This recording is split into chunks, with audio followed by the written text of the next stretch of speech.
If you have the analog style gauges where the speedometer cable is plugged into the back of the cluster, and if you notice that there's oil coming out of that area, what you need to do is you need to disconnect the cable from the back of the cluster, pull out the cluster, take it all apart, as you see that I've done here, and you need to clean out all the oil.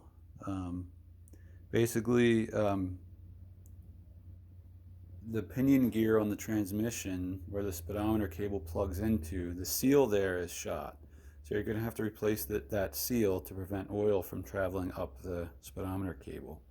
But then when you get up to here, likely your speedometer is not reading correctly because the oil has seeped into this little device here, and it's causing it to stick, which is basically what's happening sometimes. What was happening for me was when I would drive over 5, 10, 15 miles an hour, the speedometer would completely peg all the way, and it wouldn't read properly at all.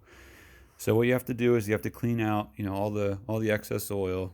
It's really not that hard to take the cluster apart, but you got to clean out all the excess oil. It was all over, all in here.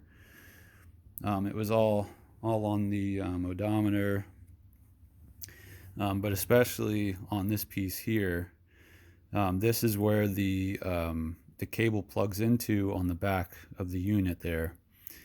And what you have to do is you have to take some electrical contact cleaner and spray it in here, spray it all over this, and try to like in that disc area there, to try to get all that transmission fluid out of there, because what's happening is the fluid is basically causing friction on that disc, and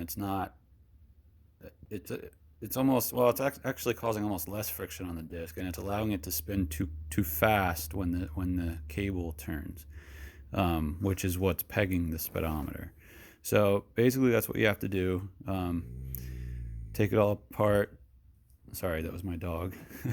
Take it all apart, clean it all out, and put it back together, and your speedometer should operate correctly then.